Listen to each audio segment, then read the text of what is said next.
Hello students, now this is another important topic. Uh, it is continue with you. Definition of important terms used in income tax. In my previous three, 2 3 lectures, I discussed with you the various terms which use in income tax, and when we go for the calculation. So, like person associate this income I discussed with you. Now today I am going to discuss with you the gross total income with you. तो gross total income क्या होती है, कैसे इसको calculate किया जाता है, ये हमें देखना है। इसको समझाने के लिए यहाँ पे हम देखेंगे। तो basically gross total income it comes into the section 80B subsection 5 as per the section 14 income of a person is computed under the following 5 heads. तो जब हम इनकम को कैलकुलेट करते हैं तो इसको ग्रॉस टोटल इनकम कहा जाता है किसी भी इंडिविजुअल की। और इस ग्रॉस टोटल इनकम को हम 5 हेड्स यानी 5 अलग अलग पार्ट्स में हम देखते हैं, उसके बाद ही आपकी जो इनकम है वो ग्रॉस टोटल इनकम के रूप में आती है। तो ये जो हेड है ये है आपके जो पहला है उसको सैलरी कहते हैं, दूसरा इनकम फ्रॉम हाउस प्रॉपर्टी, तीसरा profit and gains of business and profession, fourth है आपका कैपिटल गेन, और फिर है इनकम फ्रॉम अदर सोर्सेज। तो ये 4 5 जो है अन्य अलग अलग सोर्सेज हैं जिनसे आपकी जो इनकम है वो क्रिएट होती है। Aggregate income under these heads is termed as a gross total income. इन सबका जो टोटल निकल कर आता है उसको एग्रीगेट इनकम या ग्रॉस टोटल इनकम के रूप में देखते हैं। In other words, gross total income means total income computed in accordance with the provision of Act before making any deductions under section 80C to 80U। तो ये वो income है जो अंडर सेक्शन 80C से 80U तक की जो deduction है उससे पहले जितनी भी डिडक्शंस के बिना जो इनकम होती है उसको हम यहाँ पर रखते हैं। इसमें हम डिस्कस करेंगे आपके साथ हेड्स ऑफ इनकम। तो जैसा कि हम देख रहे हैं इनकम फ्रॉम सैलरी पहला हेड है आपका इनकम फ्रॉम सैलरी। तो बेसिकली इनकम फ्रॉम जो सैलरी है it comes under the section 15 to 17। Salary क्या होती है, तो salary is the remuneration received by or accruing to an individual periodically for the service rendered as result of an express or limited contract। ठीक है, तो कोई भी person जो एक पर्टिकुलर रेम्युनरेशन रिसीव करता है या वो अर्न करता है या वो पीरियडिकली जो भी उसको सर्विस रेंडर करने के बाद उसके बदले में जो मिलता है या किसी कॉन्ट्रैक्ट के अगेंस्ट उसको जो पैसा मिलता है इन टर्म्स ऑफ सैलरी उसको माना जाता है। तो there is a relationship between employee and employer also.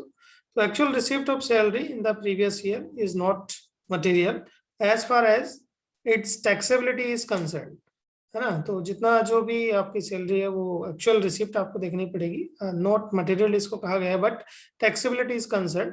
According to income tax act there are certain condition where all such remuneration is chargeable to income tax. तो बहुत सारी ऐसी conditions हैं। जब हम एक इस पर्टिकुलर हेड में जब हम कंपटीशन ऑफ सैलरी इनकम की बात करेंगे तो वहां पर हम आपको बताएंगे कि क्या क्या चीजें इसमें आती हैं।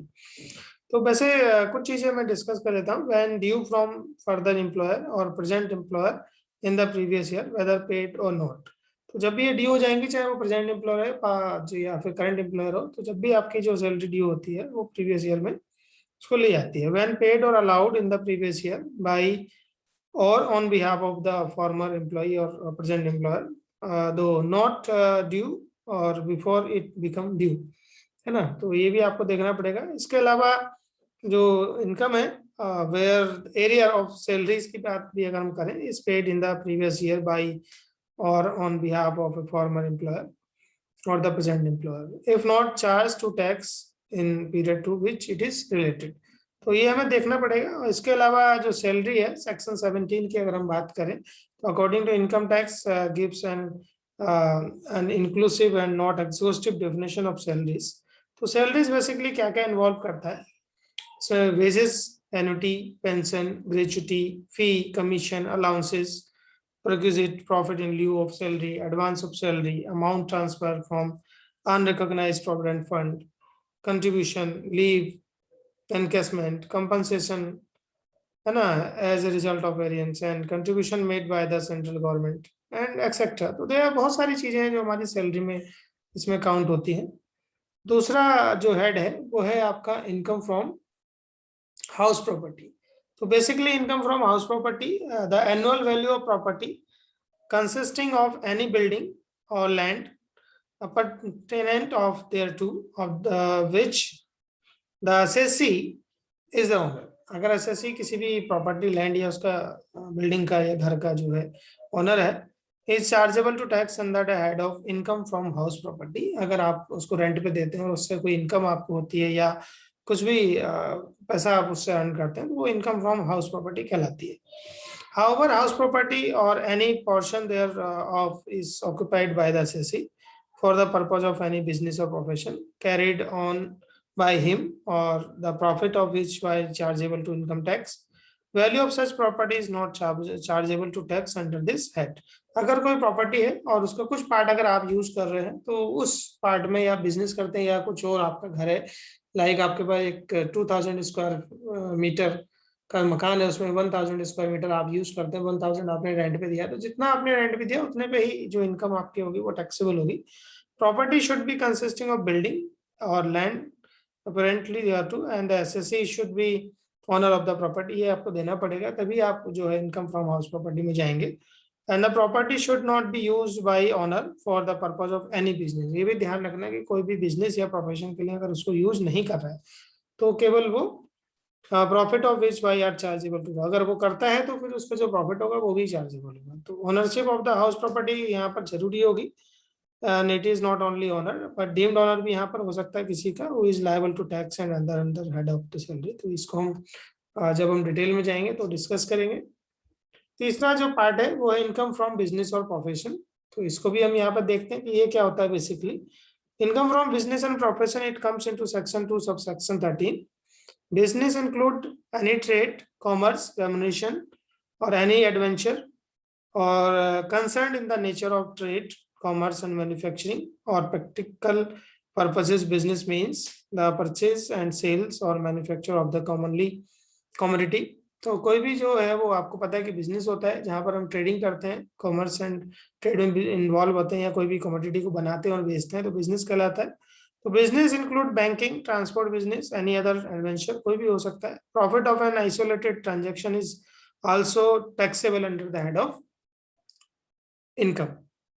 ठीक है, तो इस हेड में बिजनेस एंड प्रोफेशन में अगर हम देखें तो पहला बिजनेस है, जो भी आपको प्रॉफिट होगा वो प्रॉफिट जो है आपका टैक्सेबल होगा। दूसरा प्रोफेशन है। Profession is a vocation funded upon specialised education training, purpose of is to apply the objective casual services to others and direct and definite compensation wholly apart from the exception of the other business gain and for example the work of the lawyer, doctor, auditor, engineer, etc।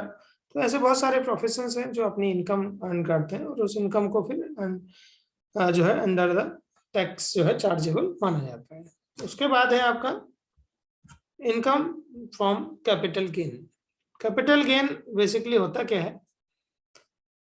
जो capital gain है, capital asset section 2 sub section 14 में ये जाती है और ये generally जो capital है प्रॉफिट्स और gains arising from the transfer of capital assets. जो भी हम कैपिटल एसेट्स है उसको ट्रांसफर करते हैं और उससे जो भी प्रॉफिट या गेन्स अर्न करते हैं in made in previous year, it is taxable under the head of capital gain under the capital gain is chargeable to income tax if the following condition are satisfy. ये भी देखना पड़ेगा कब होती है। There is a capital asset, सबसे पहले आपको देखना पड़ेगा कि कैपिटल एसेट है कि नहीं है। Assessee should transfer the capital asset. जो एसएससी है उसने एसेट को ट्रांसफर किया हो। Transfer of capital asset should take place during the previous year. There should be a gain or loss on account of such transfer of capital assets. तो ये आपको देखना पड़ेगा, तब जाके वो कहीं आपका इनकम फ्रॉम कैपिटल एसेट्स माना जाएगा। So we will discuss in detail when we discuss the income from computation of income from capital gain, then we discuss it in detail. Then last one is income from other sources. Income from other sources under the Income Tax Act, income of every kind which is not is excluded from the total income shall be chargeable to income tax. Under the head of income from other sources, जो भी इन ऊपर के parts में heads में नहीं आई है वो सब जो इनकम बची होती है वो सब अदर सोर्सेज में चली जाती है. And if it is not chargeable to income tax under any of the other heads of the income, so then income from other sources is residuary head of income, and income not chargeable under any other head in chargeable under the this head. So all the income other than income from salary, income from house property, income from business and profession and capital, then is covered under the income from other sources. तो जो भी अन्य 4 जो part है आपके head है उनमें अगर नहीं आती है तो वो सब इनमें आ जाती है. तो following are the chargeable to taxes. तो वैसे बहुत सारी टैक्सेस हैं, चार्जेस हैं जिनको हम इसमें लेते हैं अदर सोर्सेज में. Then we discuss with you when we discuss about in competition of income from other sources. So then we will discuss in detail. So I think you understand the heads of income. I hope this is a gross total income criteria. So then we sum up all these 5 heads and then get the total gross total income. So I thank you very much.